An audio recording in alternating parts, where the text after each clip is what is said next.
So I've got one D-shaped bushing here. I've got one D-shaped bushing here. I've got this D-shaped seal that goes in the top. Pay attention.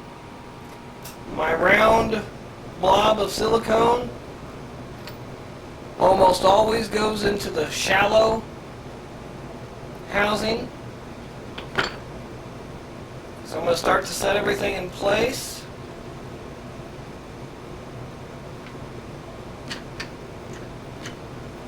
And then you've got to pay attention to a bunch of different things here.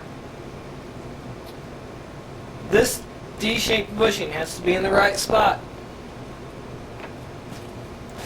This D-shaped bushing has to be in the right spot.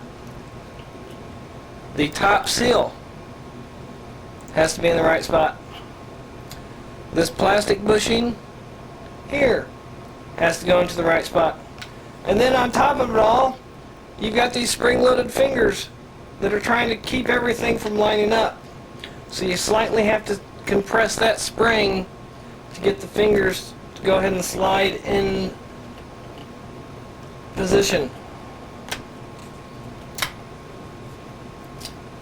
Believe it or not, that's the hard part. That's the hardest part of the whole thing, is getting everything lined up.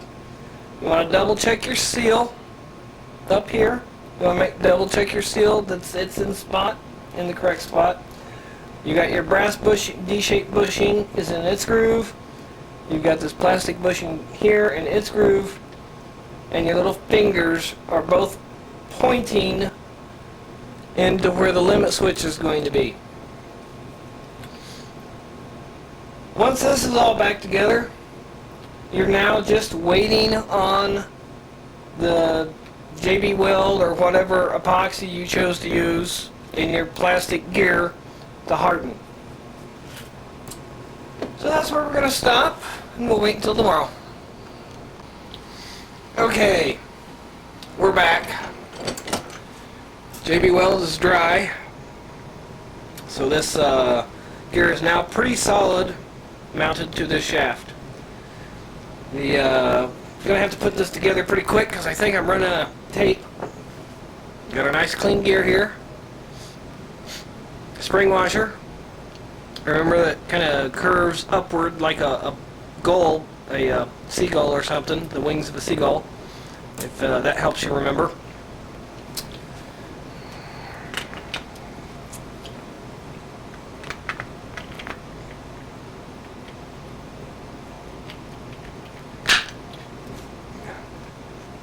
Now I'm going to fill all of this around here, around the gear, in this worm drive. I'm going to pump this all with a... Sorry, excuse me, I've got the hiccups. I'm going to fill all this in with a synthetic grease that I also use on my polyurethane to keep it from squeaking. And I'm going to pause the video while I do that because I'm running out of tape. Okay, here we are, all packed full of grease. Just double check yourself. Make sure the stupid rubber seal is in the right spot underneath this knob.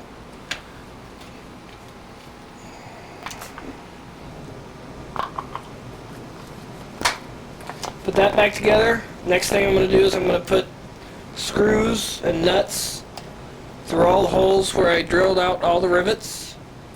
And then after I get those put on, we'll reassemble the limit switch. Okay, we've got the motor assembly back together with the bolts in. I do put a little bit of blue Loctite on the bolts that hold the cases together. Let's put our limit switch back together. Now I'm sure you remembered to clean that contact in there and that contact there. And of course you remembered to clean that contact and that contact. I'm sorry, I just had some pizza because I was starving to death. Now I've got the hiccups because I ate it so fast. Oh, couldn't wait for the delivery guy to get here. Woo! Alright. By the way, Pizza Hut sucks, but they're the only ones in my neighborhood that deliver. Okay. Got our limit switch pushed back together. Give it a little shove.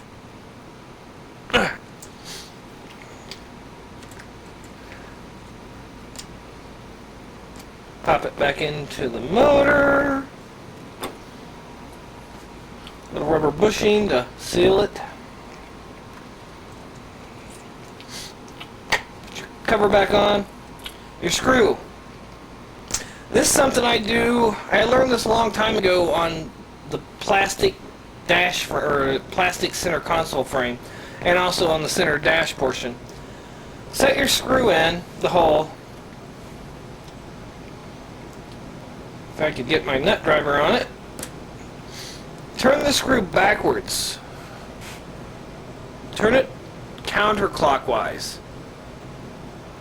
And eventually, most of the time, you'll feel it click.